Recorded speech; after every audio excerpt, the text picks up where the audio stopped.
So this is part of the Buddhist teachings, and from the winter retreat of 1993-1994.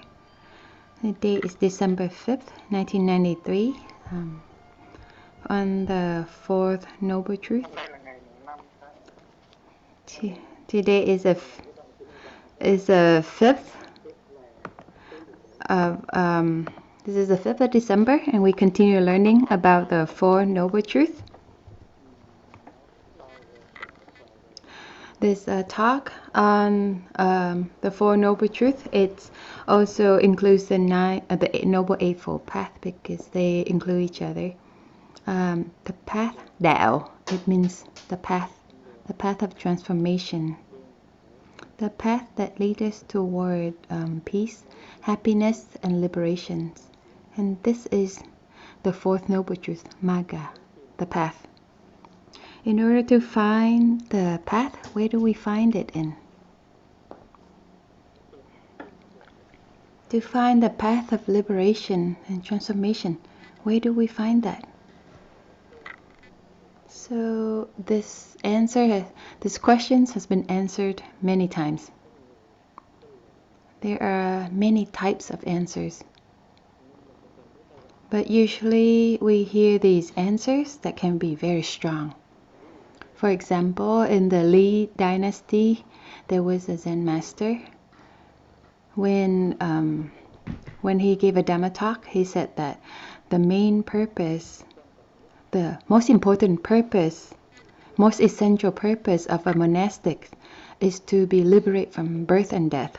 So a student asked him, Dear Thay, where can I find the liberation from birth and death?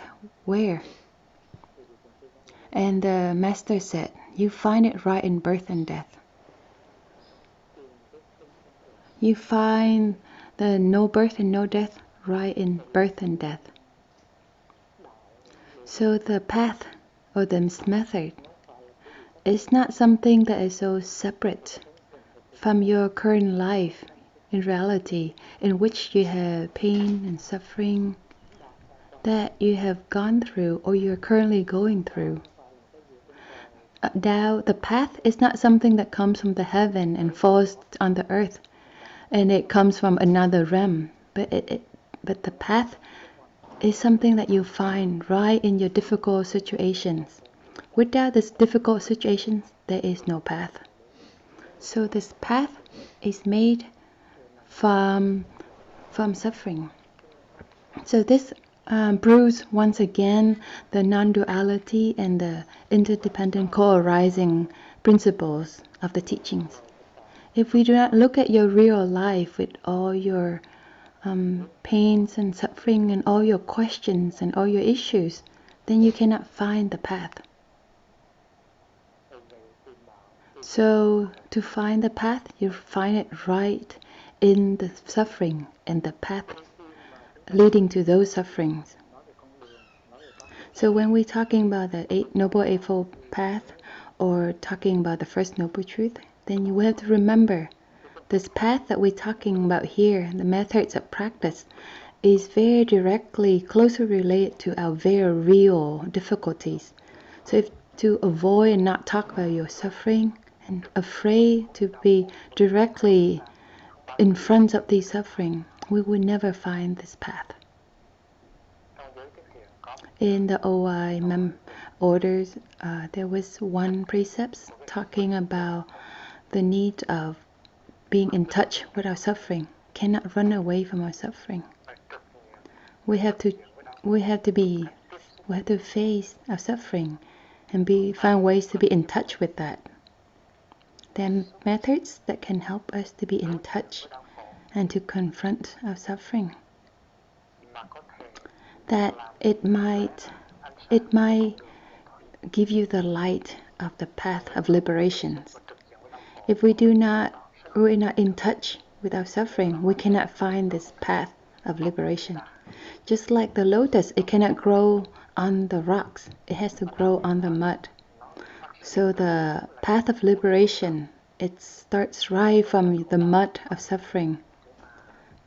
So to avoid your suffering, this is not the path that looking for. It's not only the first noble truth and the path is relate like that. It's also relate to the first, the second, the third noble truth. The Buddha talked about the Four Noble Truths and the Noble Eightfold Path of the practice. And this first practice we talk about is right view. So right view is the understanding that's in accordance with reality.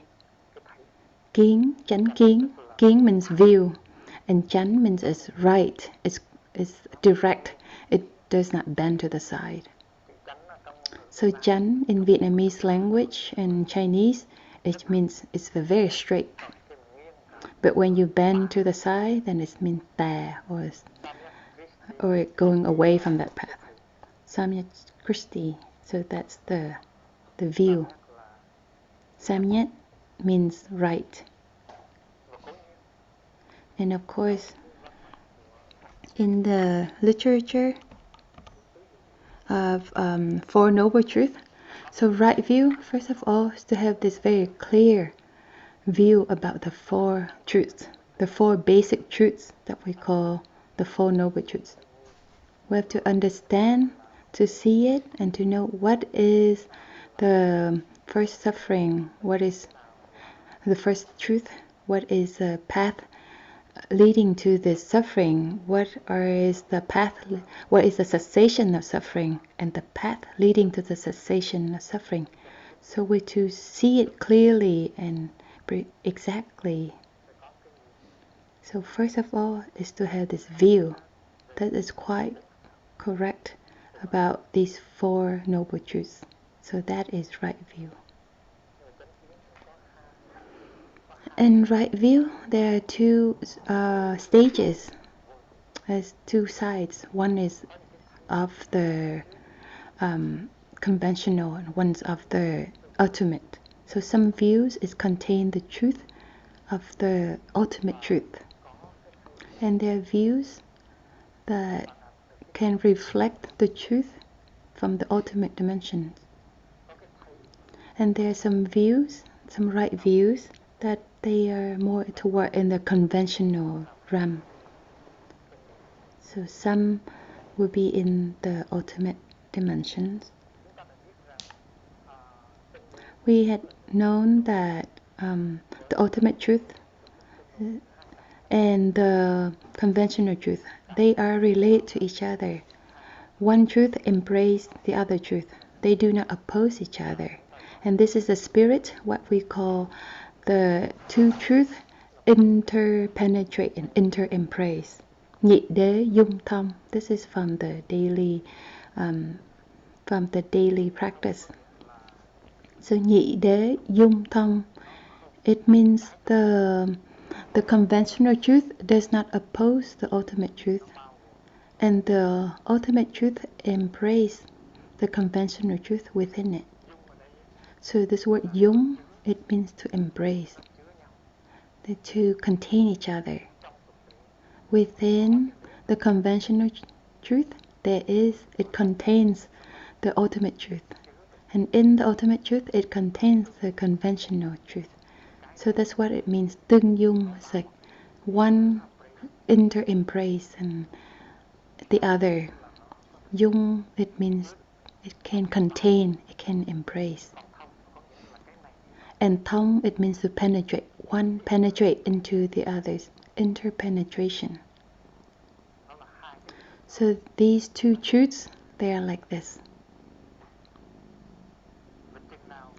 And if we not able to see the interpenetration and inter-embracing of this truth of the teachings, then that means if we haven't seen it, then we have not understand it, the Buddha's teaching correctly or to the appropriate level. So first of all, we say right view is this correct view, this upright view about the Four Noble Truths. But who has this right view about the Four Noble Truths?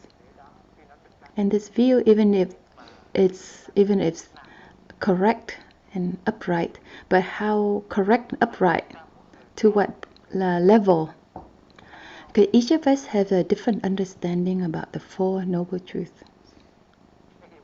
Our understanding could be closer to the ultimate dimension. How much or how little, it depends on our practice and our learning. So in our practice and learning, we go through this process of vang tư tứ. Vang, it means to learn, to listen to talks, to read books, and so that is vang, the learning process. Learning the teaching, studying the teaching, discussing about the teachings. So that is learning.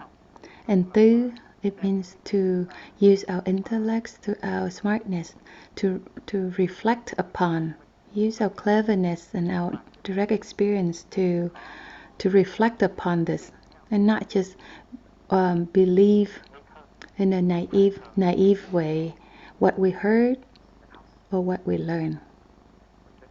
We have to use our own experience, our own suffering, and our cleverness to look deeply what we have just studied, what we have heard. And the tu, that is to bring it out to practice. We see that this is appropriate in accordance to my understanding and my experience. So what I have learned and understood, it's like that is appropriate. So I will use this to practice. And in this process of practice, to sit, to walking meditation, eating meditation, sitting, working. So we have these chances to look again at our learning and our reflections. So because of our practice, we can adapt and modify our learning and our reflections so that our thinking become more stable and more clear. So this is the process of learning, reflections, and practicing.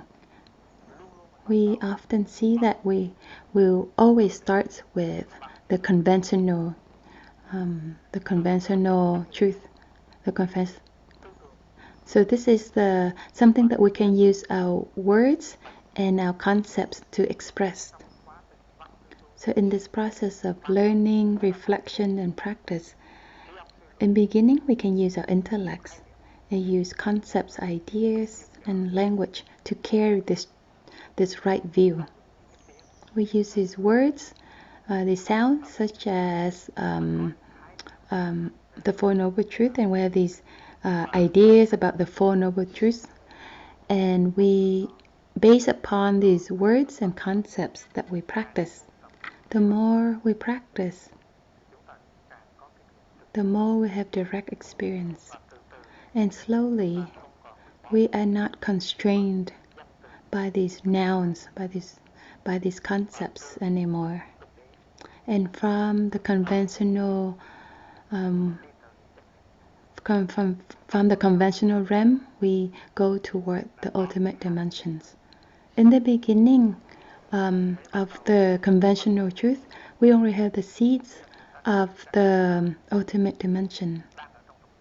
So even though we think that we are living in the conventional dimensions, but the truth is we only have the seeds, these pregnancies of the ultimate dimension right in there. So when we attend the full realizations, awakening of the full right view, then we know that in this realizations, it contains all these seeds, that all the accomplishments, the attainments that we have gone through in this process of practice.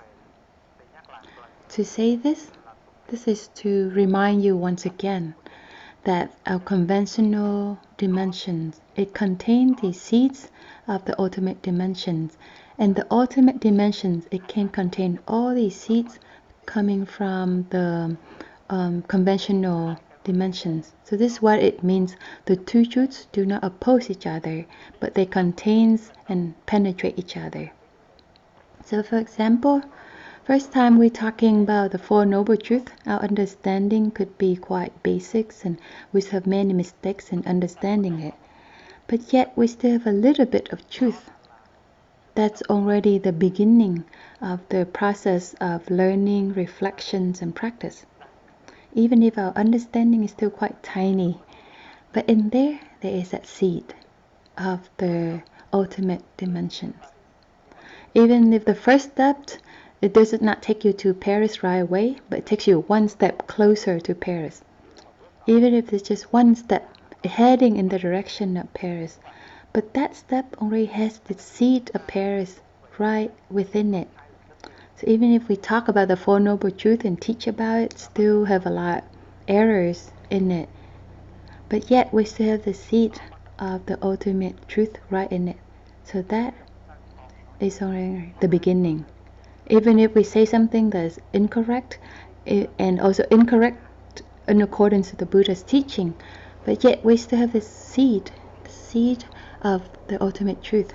So this attitude of being humble and being careful, this is so important in our practice. We know that we learn, we reflect and practice about this issue, but we know that our learning, reflections, and practice about this teaching could be quite flimsy right now. But it has some values of from the ultimate truth, but there's a lot more from the conventional dimensions within it. So in our practice, in terms of right view, sometimes the Buddha and the bhikshu talks about what is right view. Usually in the beginning, it's usually the expressions of right view that is easy so that people can understand easily. For example, saying right view is the view that has good and evil. There is the good results and the good the karma, there's parents, there's kids, and they're above and below. You grow corn, you germinate the corn seeds, you get corn, or beans, you get beans. If you do something good, you will get something good in return. Do something bad, you get bad consequence. Or anger brings about suffering, and compassion brings about goodness. And these are all in the realms of right view.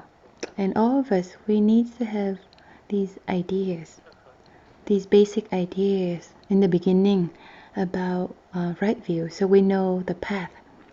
To believe that there is the Buddha, awakened ones. To believe that there is a path, the path of liberation. To believe in the Sangha, the community of people practicing. And that is right view. So whichever words and concepts that contain these seeds of the Buddha's teaching, then it's only have this initial seeds of the ultimate truth, even though it's not fully the ultimate truth. So to believe that there's arhats, there are those who practice and able to liberate themselves from suffering and not subject to birth and death anymore. So all of that's in the realm of right view. Let's read a passage in the Sutra Thánh Đạo. There is donations and doing merits. There is parents. There are beings, and there are Brahmins, and there are those who have practiced and practiced successfully, and that practice have been realized successfully in this lifetime. So this is a model of right view, that you initialize something so that people can see that, and then based on these ideas they have faith, and this faith they go on the path of transformation and stops these acts that are erroneous and creating suffering, but then start generating actions in your body, speech, and mind that can bring about peace and happiness. But right view, first of all,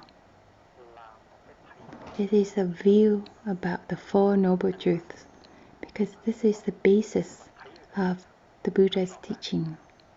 And to see the full truth clearly, this is not something easy. Just to recognize the truth about there is suffering, the path leading to suffering, the cessation of suffering, and the path leading cessation of suffering, to accept the Four Noble Truths.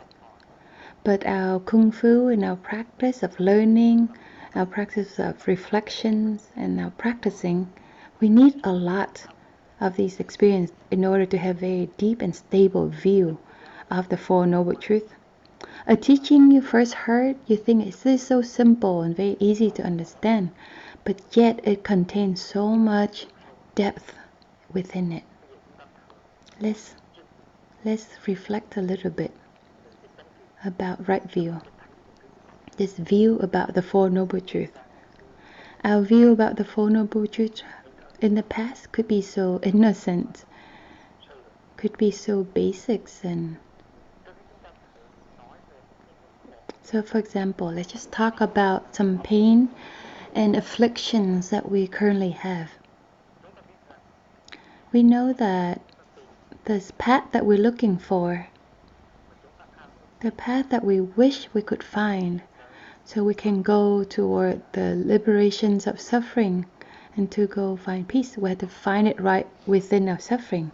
This is the principle of research, principle of investigation, principle of practice.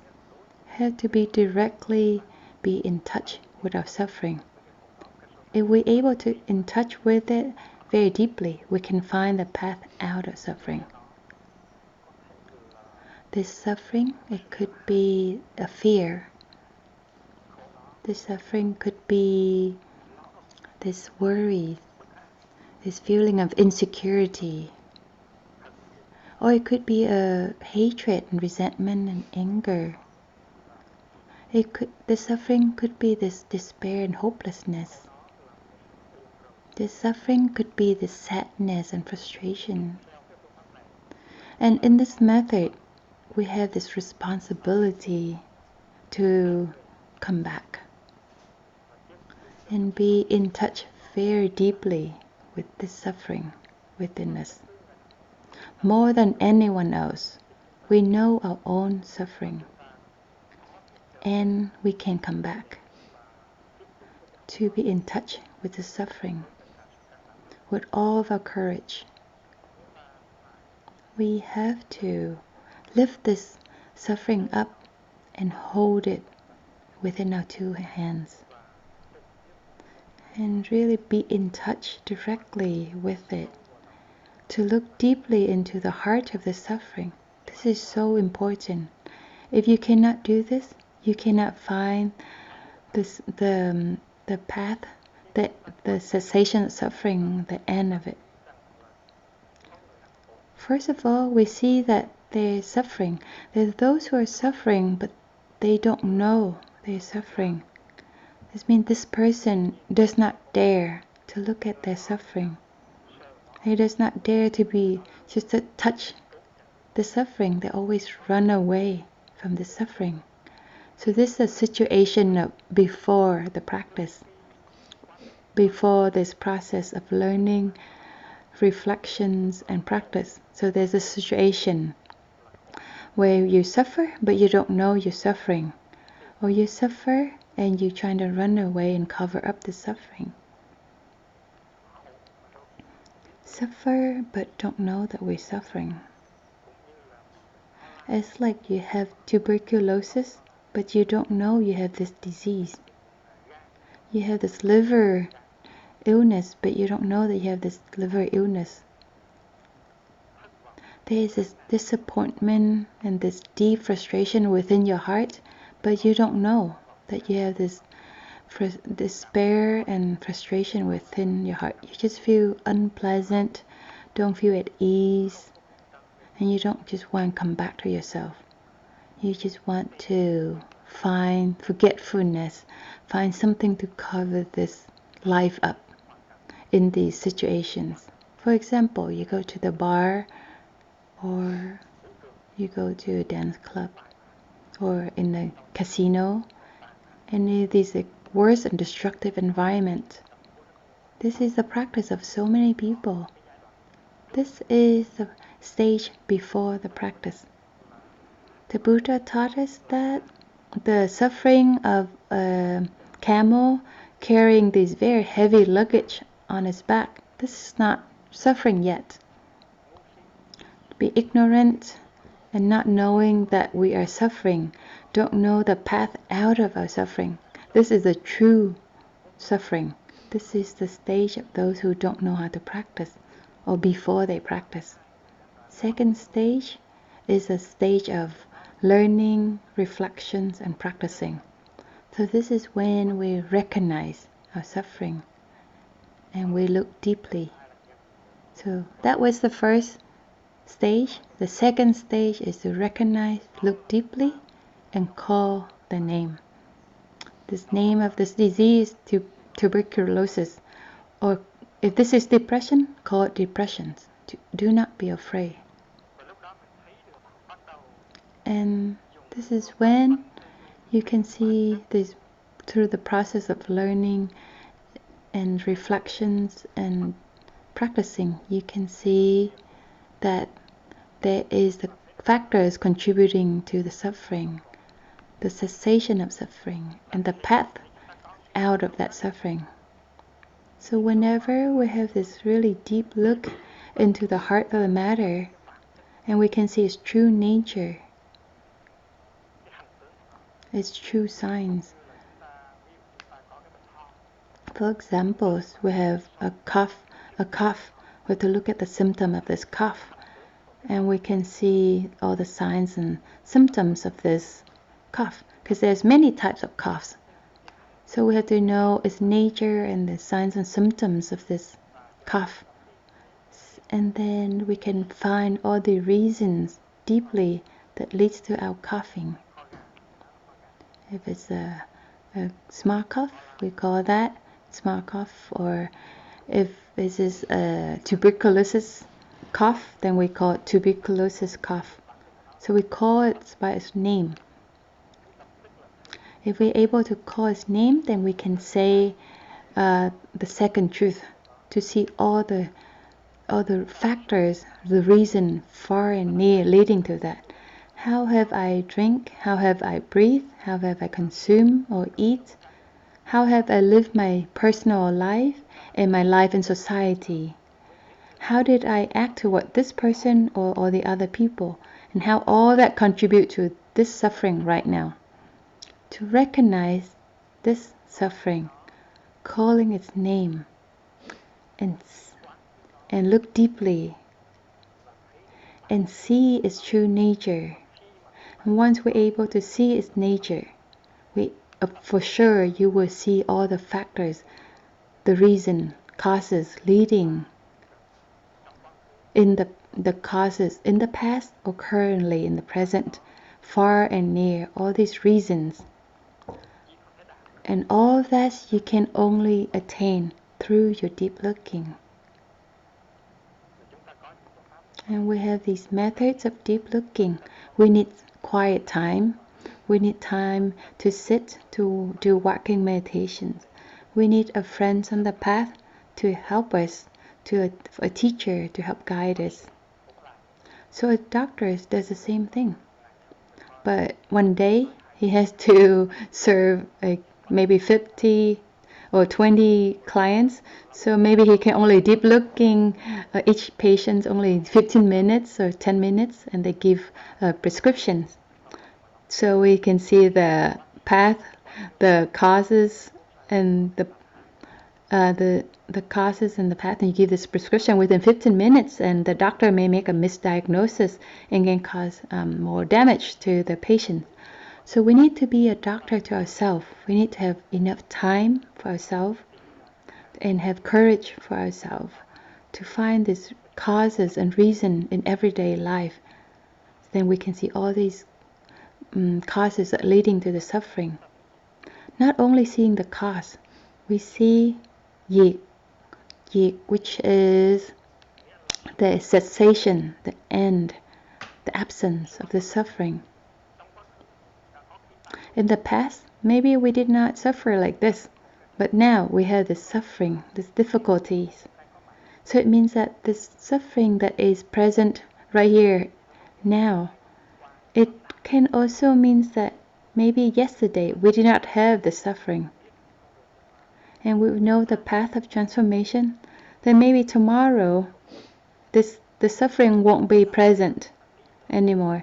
So this is our wish, to go toward this state of the absence of suffering. It means there is peace and happiness. It means happiness. So that's why here we have tap, which is a causes. We don't talk about that yet. We talk about the absence of suffering. So the absence of suffering, it means peace and happiness. So back then, before we have peace and happiness, but now we have the suffering.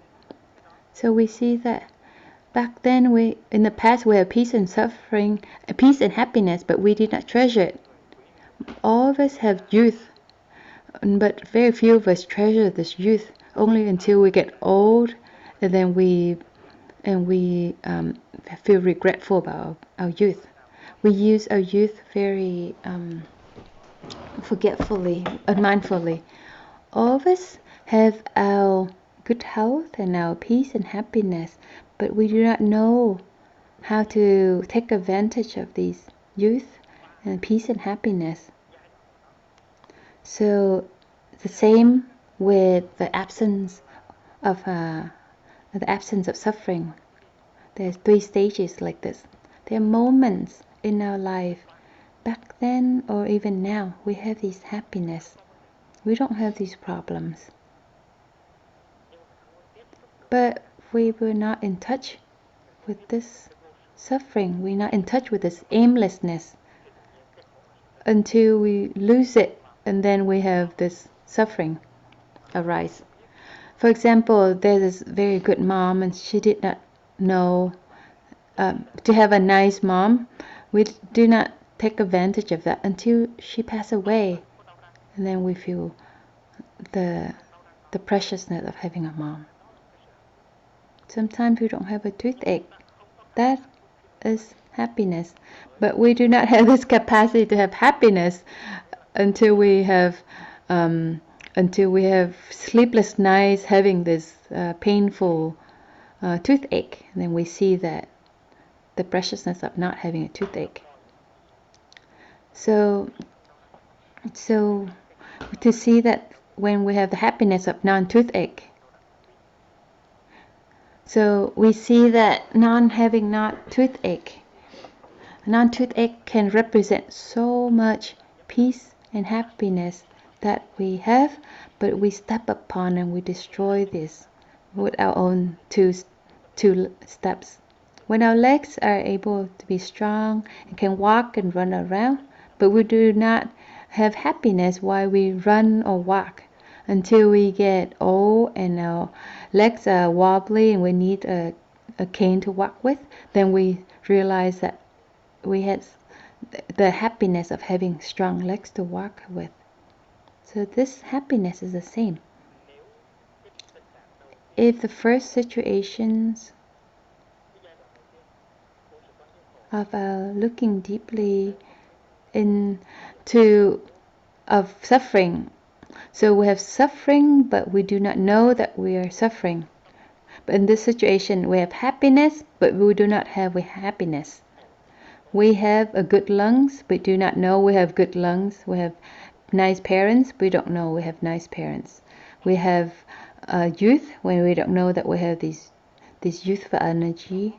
We have this chance to learn and to practice, and we do not know that we have this happiness. We have these eyes, we can open eyes and we can see the sky and the clouds, but we do not know that is happiness. We just think that having these eyes looking at the sky, this is nothing new.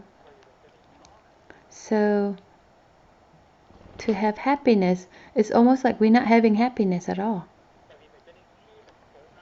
So that's why when we have all this ongoing suffering and we're looking deeply and be in touch with the suffering, then we can see this happiness, that back then I have all this happiness that I did not know how to inherit, not be in touch with, and use that to nourish myself.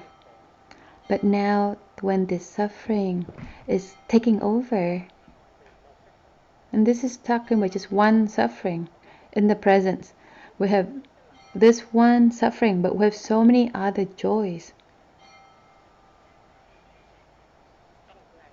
And one day, if we practice looking deeply with mindfulness, we can see we still have so many conditions of happiness just right here in the present moment. But because we do not practice and with mindfulness, then we just step upon destroy our happiness. Joy we do not have, we know that we have joy. Happiness, we don't know we're having happiness, and we live so unmindfully and taking things for granted, and just think that these miracles are just something that's nothing much to think about. To open our eyes and see the sky, and do not think this is a miracle, which is, but on the other end, we think this is so normal, and we step on our happiness in each moment. And this is the attitude of someone who's ignorant. And so once we destroy our happiness, and then our suffering appears, and then we feel regretful, like I don't have this happiness anymore. So to look at our suffering, we can see our happiness. For example, we have this frustration, this feeling, and we let this feeling of frustration, it just take over us. It fill us up, and we're not able to be in touch with any miracles in our current life.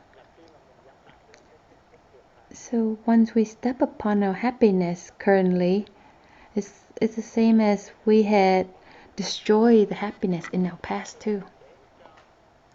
And we let this pain and suffering just cover and fill us up. And that let this suffering, it establish itself within our present life. Why is it that people are doing these walking meditation so peacefully?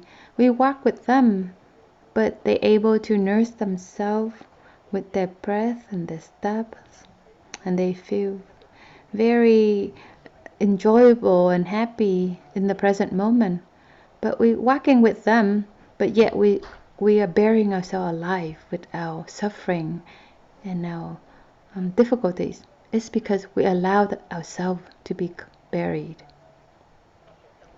So now we can see that the suffering, we look deeply and we can see the happiness. Then suddenly we can see the path down. It arises right away. It may be that we find that my suffering that I'm having right now, it has its roots in this forgetfulness. Forgetfulness means to not have mindfulness.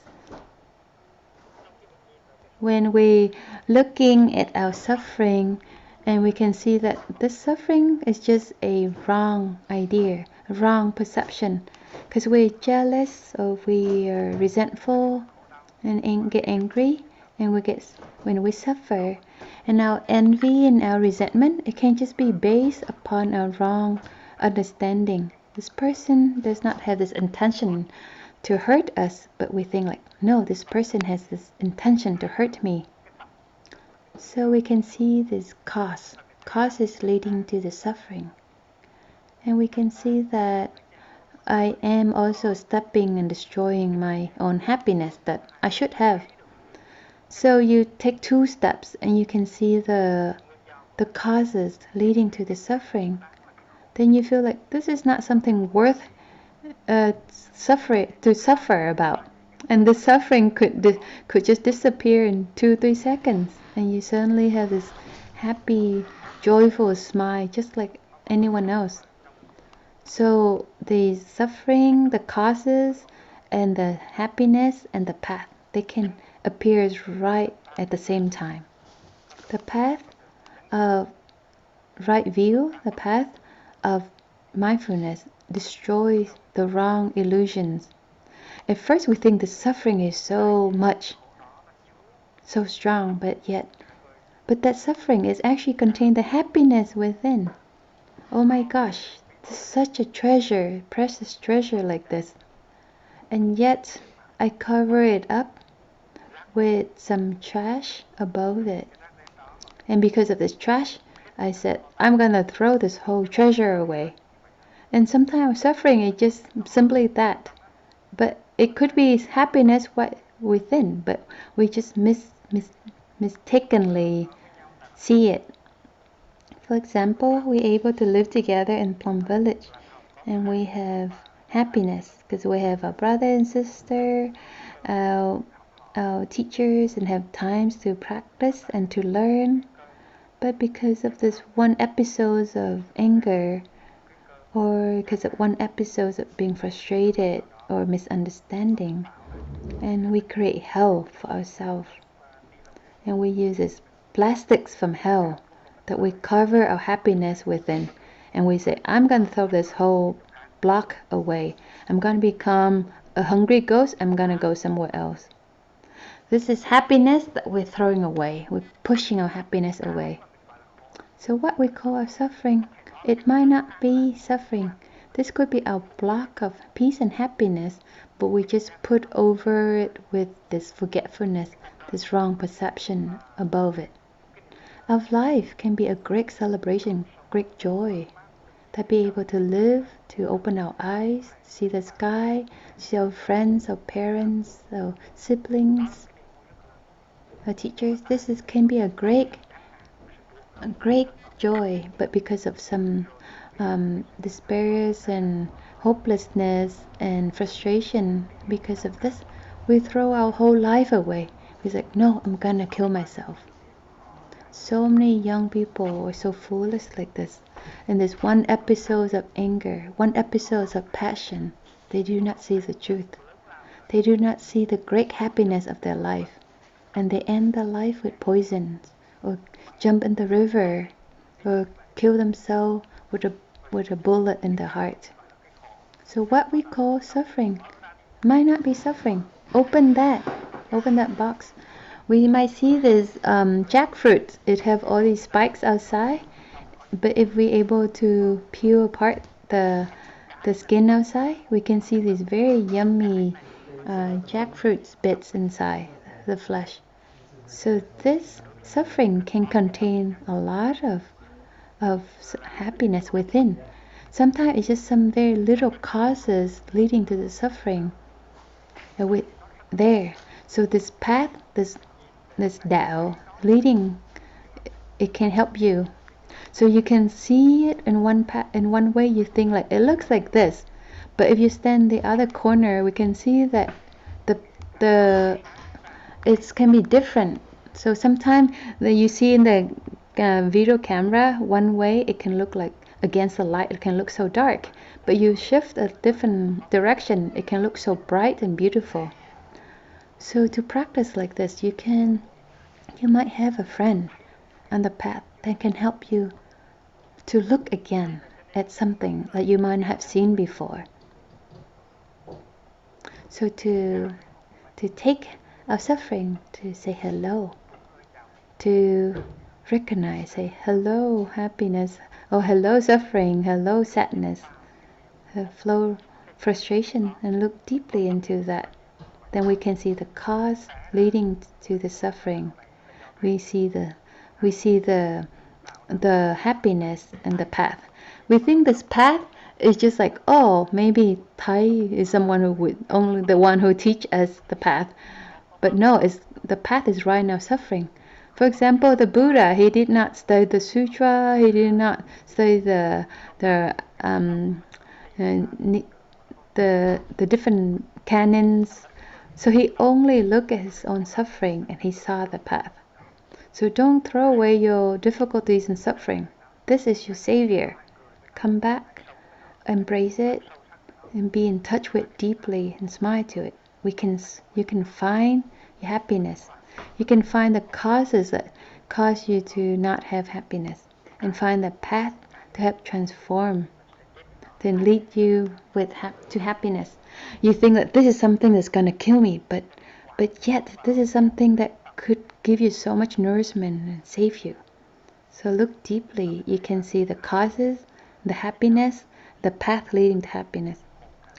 So you can see that the teaching, that the interrelated aspect of all the Buddha's teachings, one contains all. To recognize, to call its name, to see its true nature, and to see be aware of the suffering, the causes, and the happiness, and the path leading to happiness. And all of a sudden you can see the transformation, and you can stop the causes leading to the suffering. You see the path. And because you can see the causes, the path, the happiness, and the path leading to happiness, so you see the causes, and then you stop. For example, you see that I'm drinking alcohol and I have this liver problem, so of course I would just stop drinking. Or that I start coughing because I'm smoking, then I stop smoking. So this is because I see the causes, I just stop. And the happiness becomes clearer and clearer. So of course the path leading to transformation, and more you transform. So this is the process of learning, reflecting, and transforming, and practicing. So once we do this process and up to advanced level, then we see that this is no longer suffering anymore. We're not afraid of the suffering. Something we're so afraid of in the past, now we're not afraid of it anymore. For example, death, or disease, or old age, or this anger, or this jealousy, or this sadness. All of this, we have to see its true nature and look deeply into them. And none of these no longer scares us. The more we look deeply, what we call birth and death, these are just concepts in our head. There is no birth, no death. There is only the manifestations of what's visible and what's hidden.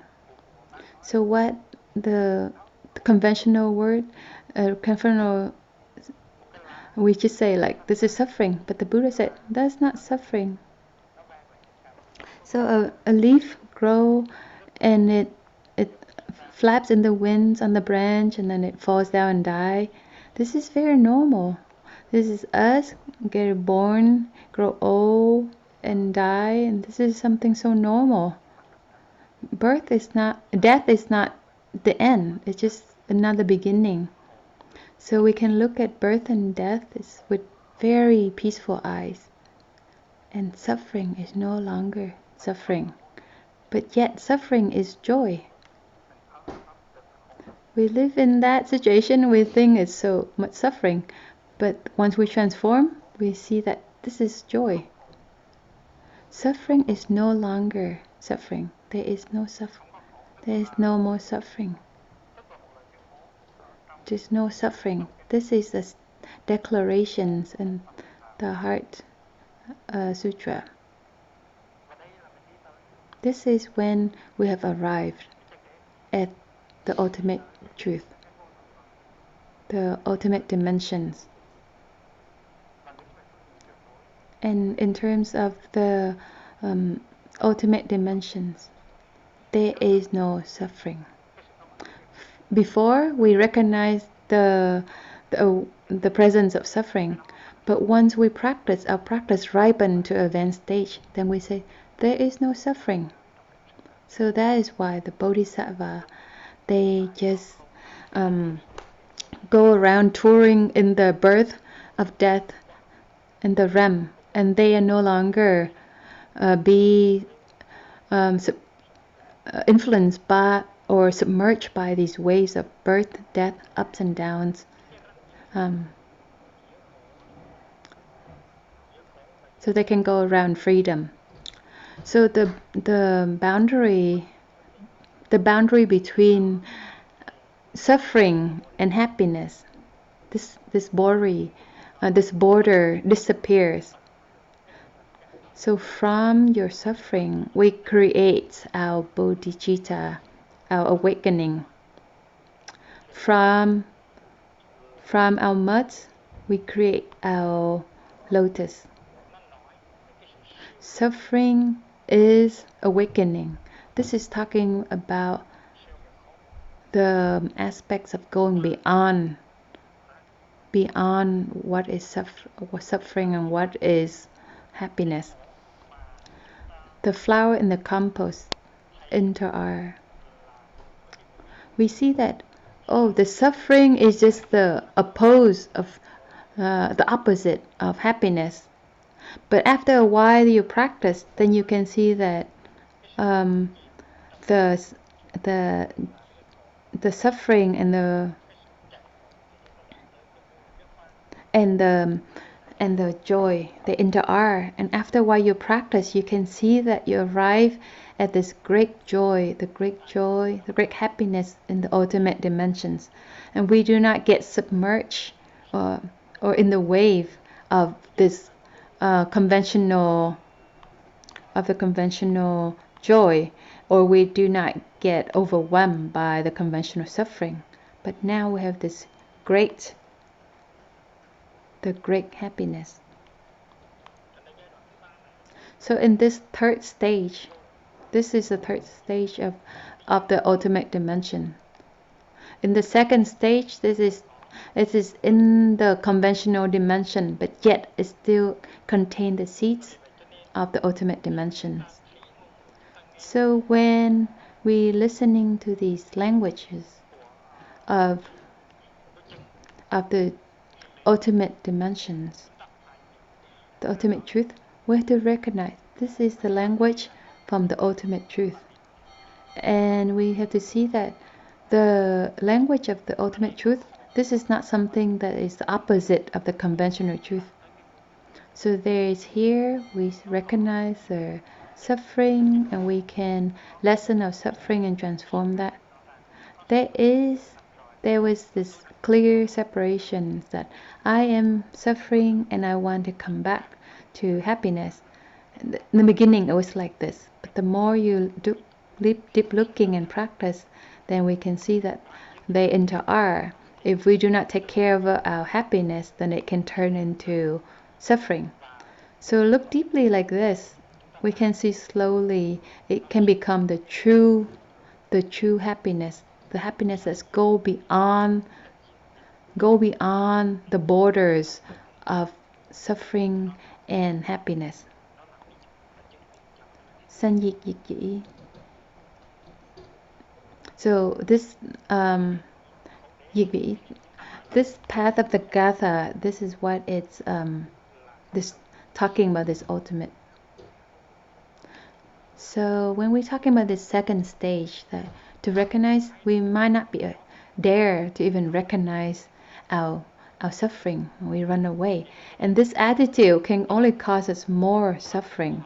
So that's why you start to practice, to take your suffering, to recognize, to embrace, to call its name, to see its causes, to see the happiness within, and to see the path to the happiness. Then we can see that this suffering is starting to is lessened and start to transform, and these causes leading to the suffering, you will stop these causes, and we see the happiness and the path leading to happiness stronger. And one day we go toward this great happiness, the happiness that go beyond this little happiness.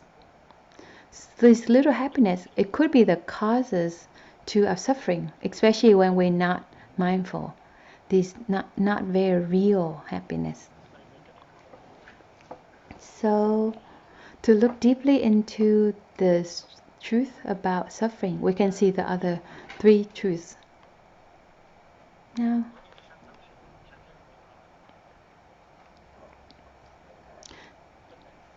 and when we see tap which is the causes. We can see the reasons, how we deal with our life, how we resolve things in our life, and what that causes the suffering. So there are things that is before the practice. So each day we cause suffering and pain to ourselves. We don't know. We just each day we just pour more oil into this fire, and we don't know how to stop this pouring of oil into the fire. It's adding fuel.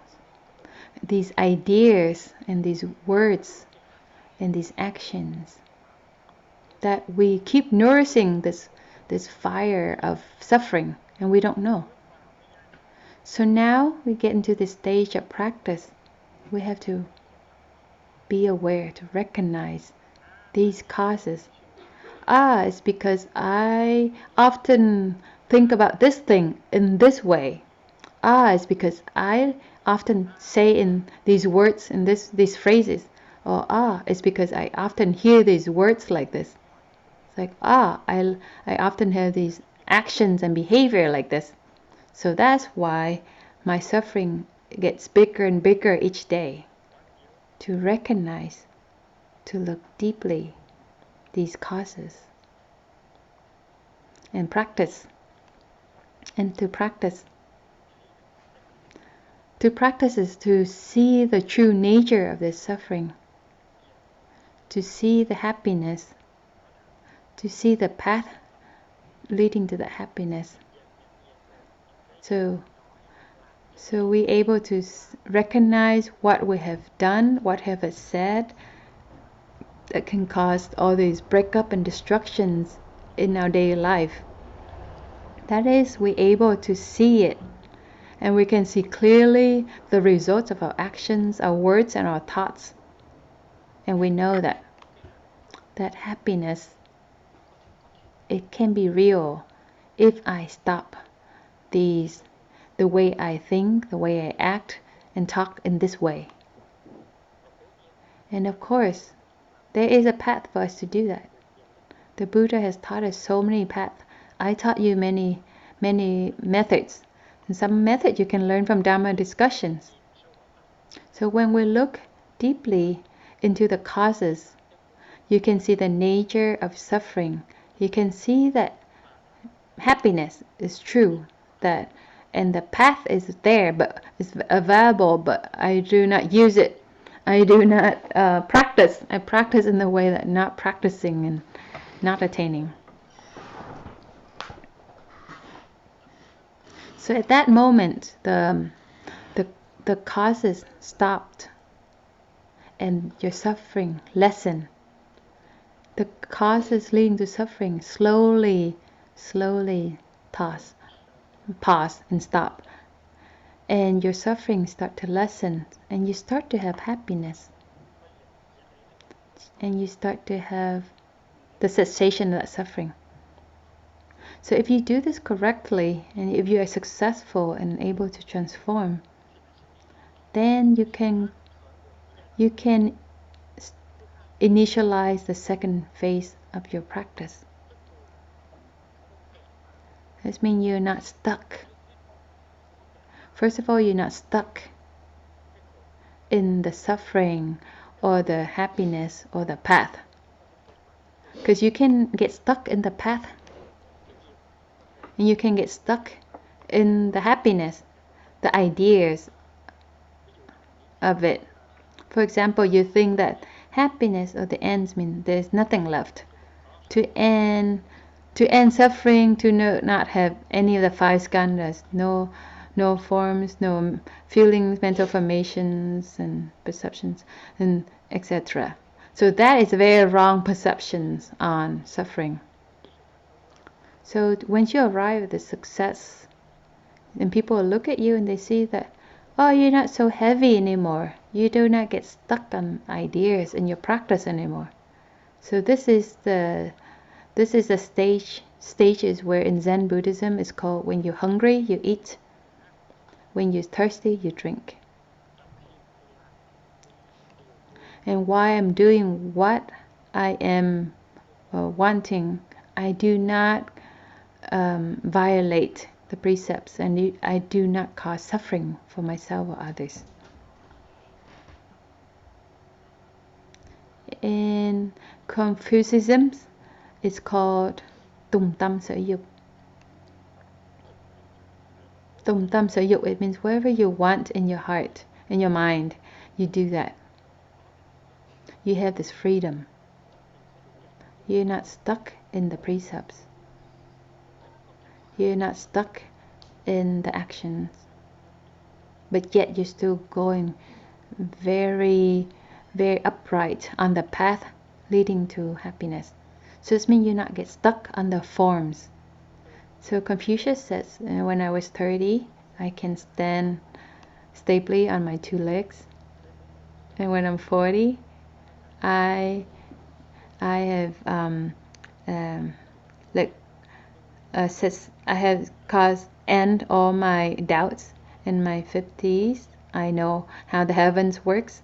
In my 60s, I know what I can do without it's opposed the logic, the teachings. So that I see the Pure Land right here.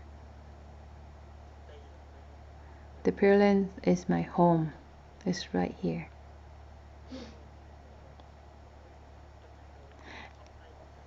So this is, in the language, it's called thõng tay vào chợ. It means you go to the market, you buy and you sell just like other, but yet you're liberated.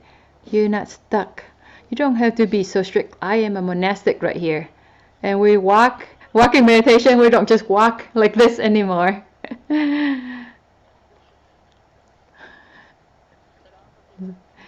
That is sometimes called no act, non-action. So in the on the sutra, on the noble beings, is nghệ phép vô hành. It's like tu vô tu tu. So you do anything, but yet at the same time you're not doing more cause leading to that suffering. If you're not attaining at that level, then don't try just to follow it like that. Then that could be very dangerous. For example, Master Nhất Định from Từ Hiếu, he said the day when he asked the king to not become the headmasters, teachers anymore, and he wants to come to this Dung Xuân Hill, and invite his mom to live with him, and he has this little hamlets on the hillside, so he can live with his old mom, and he lived with these 2 young novices.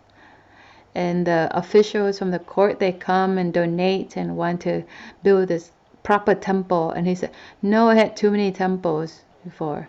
My only purpose, to let the king know that I come here so I can escape, I can let go of temples.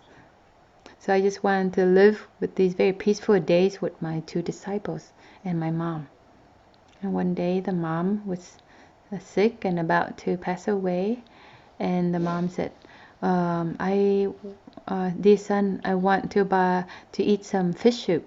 So he went to the market and he asked for a fish to cook the soup for his mom. So he's very at ease. He carried the fish in his hands and walking from one end of the market to the other end without fear. And other people said, you're a monk, why do you do like that? But he did it. But he was able to do anything, but yet it's not oppose the wisdom and the compassion in Buddhism. So there's no forms anymore. So in terms of suffering, we have this aspect of ultimate dimensions and conventional dimension. The same with the causes leading to suffering. You have conventional and you have the ultimate dimensions. So in Zen Buddhism, it means you're hungry, you eat. So this is attaining to this level. So this aspect of yik means cessation of suffering, but also means happiness. So it has the beginning stage of I have happiness, but I don't know that I have happiness. I have this peace and stillness, but I don't know that I have peace. I am free, and I have this leisurely, and this being free, but yet I don't know. This is when our suffering does not overwhelm us, and we have this peace, and we do not treasure it. We just use these conditions of happiness in a very foolish way, and we destroy this happiness. So this is one of the reasons that can be caused. This is because the causes leading to suffering, because of the lack of mindfulness, lacking a friend, a teacher, a brother, a dad that say that, no, you are having happiness. But we do not know. We do not listen to them. That person may be saying it from their own experience of suffering, from their own experience of transformations.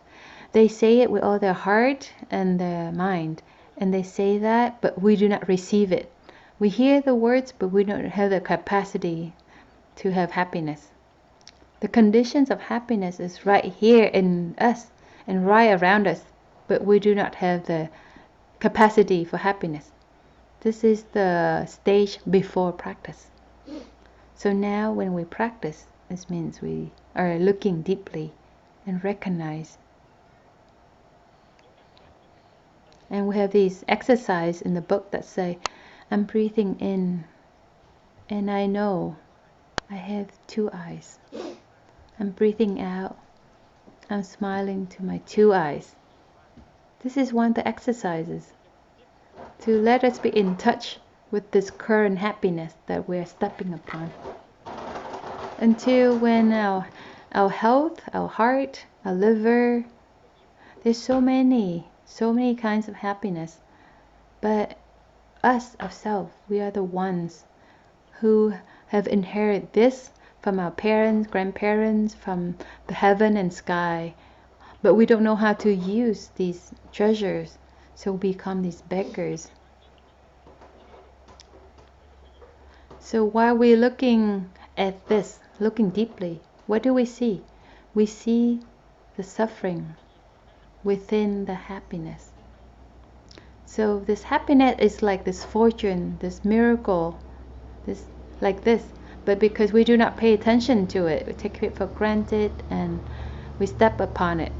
So we can see that when we look deeply into happiness, we see this suffering. Whatever this is, condition the happiness it is, but if we do not know how to preserve, how to develop, or to nourish this happiness, then it becomes suffering. So we can see the suffering and the causes leading to the suffering, and how we live our daily life. How we live our daily life can destroy our happiness and cause suffering. So when we see that, we can see the path. There's nothing to it. I teach you about mindfulness, and you live and awaken mindfulness in every moment. Treasure every moment.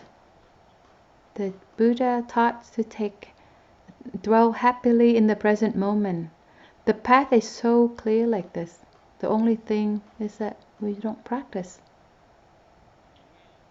We hear it 10 times, 20 times, 100 times, 1,000 times, but we don't practice.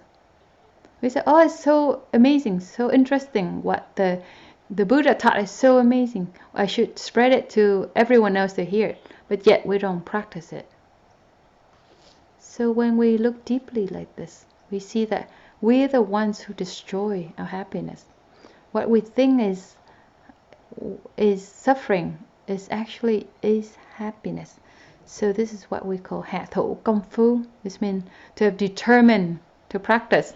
So Kung Fu, people just think, I'm doing martial art. This is just daily practice. You're sitting, you're walking every day. You're smiling every day. You're chanting every day. So you're looking at each other with the eyes of compassion and understand. That is your Kung Fu. Hạ thủ means to use your two hands to go deeper and to get in the mud and do it. Get down and do it. Get down to the real practice. This is what it means by hạ thủ kung fu. This is not theory. You do walking meditation, actually do walking meditation. You sweep, you actually sweep. To cook, you actually cook. You sweep or you cook so that you can have happiness right there in those moments. To work with your sangha friends, it can be great happiness. Could be some people today, we do not want to see them in this moment today, but it could be that tomorrow their presence actually treasure to you. And that could be your teacher or your friends. When you're angry at them, you might say, I don't want to see you anymore. But the truth is, that person, their presence is right there in your happiness. They can give you a lot of happiness. While you are washing the pot or cooking, or you pull the chairs, set the table, or you water the plants, or you wash dishes, you ask yourself, what am I doing? What am I doing? And the answer is, I'm washing dishes. I am washing dishes. But it's not just I wash dishes once and I never have to do it again. You do it every day. It's not that you wash dishes every day or sweep every day. The work doesn't end. So washing dishes and sweeping, this is not the important. It does not lead you to anywhere, but it's the how you wash dishes to have peace and happiness, sweep to have peace and happiness. That is important. So when you ask, what am I doing? Then you sweep and washes dishes in a different way. And you see that this is just something, a chore, so I can just go into my room and close my door and just live by myself. So then that time it become a suffering time. But if you know and you say, what am I doing here? What am I doing now? And suddenly we smile. And this dishes and sweeping can become this happiness that can nourish you each day. So this is what I call get down to the practice, to do the kung fu. I teach it once, I teach it 10 times, I teach it 100 times. The matter here is that you practice. For example, we have an issue with someone else. We have some kind of conflict with someone. And that person suffers and we suffer. And I reminded you that there are 3 ways to practice. The first way is that both of us practice. Because when there is some kind of conflicts or argument, there's some kind of tensions, then suddenly both of us suffer. It's not just one person. And we're a practitioner. So if 2 people practice at the same time, it's so much easier. So this is the first situation. And that's the fastest and the best way, is that both of us practice together. Both of us look deeply. Both of us use eyes of love and compassion, the eyes of understanding. And the second situation is that if the other person doesn't do it, I do it. If that person doesn't practice, I practice. The truth is that when I practice and I look at that person with different eyes, that person will change. This has been proven very clearly. We do not need 2 people to sign this compromise. You can sign this compromise this by yourself. We do that the way like that person needs to have peace and happiness before I can have peace and happiness. So we can do it by ourselves. Peace begins with me, with myself. This is the principle. So conflict resolutions can start within your heart. The resolutions, you can start it from you. You start with yourself, and your own transformations can bring about the transformation in the other person sooner or later. Because suddenly you become more smiley and you soften and you're more at ease. And you look at that person with the eyes of understanding. Suddenly that person change. And we don't practice. That person practice. So we have 3 chances. We are not in the situation of despair. There are 3 chances. And all around it, any chant, any words, any sound of mindfulness, it can remind us to do this. To get down to the kung fu, the practice can be done right away, within a few hours. You don't have to wait for like many days. If both people don't do it, then you cannot say, I am a practitioner. Then if you have these 3 chances to practice. 2 people do it together. If the other person doesn't practice, then I practice. And if I don't practice, that person practice. So the best way is that both practice. This is something very strange and interesting. Once you just change your perceptions, you're using your eyes of love and understanding, it is very miraculous. We are the wisdom. We can change. Don't say that, if that person doesn't change, how can I change? This is opposing these principles. The path of practice is so clear. This is to be in touch with peace and happiness and create joy in each moment of your life. That is the kung fu. Because all your conditions of happiness is right there, from your dad, your grandparents, and they gave you all this treasure, but you don't even touch them. All these conditions are all around you.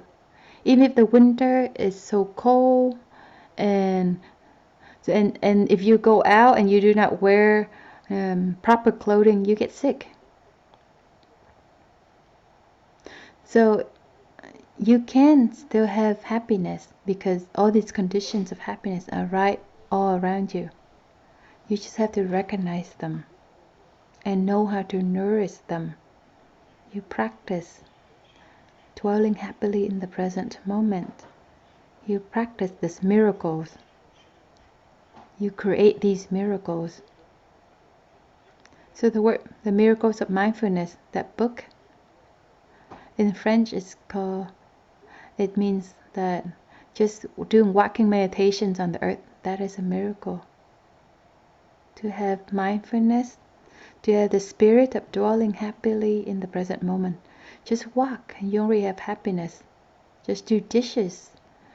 And just to see a tree, the trunk of a tree, you already have happiness. That is a miracle. The miracle is to walk on earth. The miracle is to know that I am living, I'm alive. The miracle is to know that I open my eyes, I see the sky. And these miracles are things that you can do in each moment. This is to nourish you, to transform you. To nourish and transform the peace and happiness, and they keep growing. And of course, Tao, the path, you can see it clearly, the path. You see the path clearly. It's not from you reading the sutra or listening to the talks. You see the path clearly while you practice. And the more you see clearly, the better you practice. You do it. So now, with what you say, like these are the shallow artificial joy, they get transformed into joy and happiness is so much deeper. In the beginning, you can see joy as just something that, it's just an absence of suffering. I don't have a toothache yet. I'm not angry yet. And maybe in there is to have all the seeds of toothache, all the suffering and all the resentment in there. So what we see that this joy right now can still be quite shallow. That its nature is that the absence of suffering. But the more you practice, you can see this joy and happiness become these very solid happiness. It's not just these non-germinating seeds. Like someone can talk so gladly and happily outside, but inside their seeds of happiness is very little, non-nourished. And we can see that everything is impermanent, everything is changed. But we're not afraid, because we know. If it's impermanent, I follow the impermanence way. Once this happiness ends, I generate another happiness. I'm not afraid, because I can generate happiness. So when the flower become compost, I know I can generate another flower from compost. So we go toward this stage that our happiness goes to this very stable level. This is not a flimsy happiness. In the beginning, there was this flimsy happiness that contained the seed of change, the seed of being resent, of being blamed, or the seeds of impermanence. It's still afraid of it. But now we carry this quality of liberation and freedom into our happiness. If our happiness is made from this quality of freedom and stability, then it's very strong, very great happiness.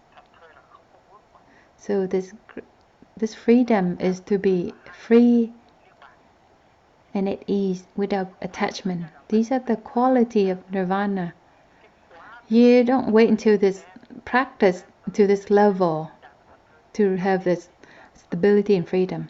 But your earlier stage of practice, it contains the seed and keep growing this stability and freedom. So when you see when the suffering and the happiness interpenetrates and interembrace. So this great happiness is nirvana. In the beginning, it just means this is the happiness that is the absence of the suffering. But the more you practice, then this path, this nirodha, beginning is nirodha, but now it becomes nirvana. The temporary absence of suffering can bring about the permanent absence of suffering. The more you practice, the conventional truth brings about the ultimate truth. So now you are not afraid. Vô ưu. So that's called chân như, suchness. It's the nature of it's the Dhammakaya. And when we talk about this happiness, this great happiness, you cannot talk about anymore, because it has gone in the realm of the ultimate dimension. So even if we have attained this happiness, you know what it is, but you cannot say what it is. You cannot express in words and concepts. And this great happiness that the Buddha and the Bodhisattva have realized, they can nod their head and look at us and can confirm to us that yes, there is that great happiness is present. We ourselves have to go into this great happiness, because they cannot express it. They cannot express you what nirvana is. So in this area, this happiness, this is when language cannot carry it. The language, no language can express what nirvana is. This great happiness, this stability and this freedom of someone who has attained this great happiness. Not only that the language cannot carry this great happiness, but even the path of concepts and ideas cannot carry it. So it's called tâm hành xứ diệt. Tâm hành means chitta samkhara. So it does not belong in the mind, the thinking anymore. Nirvana cannot be something conceptualized or put into a concept idea. Cannot be compared, cannot be imagined. Nirvana can only be realized by yourself. To realize it, chứng. For example, you drink a cup of tea, this tea that a friend from far away and say, this is precious tea. And the friend asks, after you drink that tea, what does it taste like? You drank it and you cannot say what it is. You cannot say it. Because concepts cannot express it. Words cannot express it. The only way is that you drink that cup of tea. This is what it means to you try it yourself. To realize it yourself. So in terms of the third noble truth, we have two parts. The first stage is it's in the conventional dimension. And the second stage is in the ultimate dimension. Conventional means there is danger, there's risk that we have to come back to return. Sometimes you have setback. But once you get to the ultimate dimension, there is no setback. The ultimate dimension that is Ashvara. The conventional is Ashvara.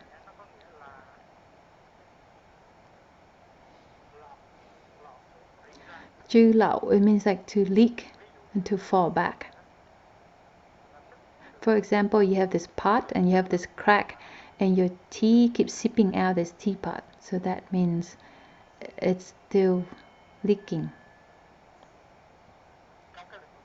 And so in this conventional realm, you still depend a little bit on language and concepts. But once you reach to this era, there's no language, no concepts. So when we hear people talk about nirvana, then we can be in touch with the language of the ultimate dimensions. And in this, and we have to recognize that this is the language from the ultimate dimensions. Don't say that, why did you say it like this earlier and now you say it like this? It does not mean that while we're in this stage of conventional wisdom, we does not taste the ultimate. We slowly taste the ultimate. In the process of learning, reflections, and practicing, we have the seeds of the ultimate dimensions within it. Just like in the waves, there is the water within it. You don't have to wait until you end the waves to have water. While you're still a wave, you already have the water. You just have to be a proper wave, to be a wave deeply, then at the same time, you are the water.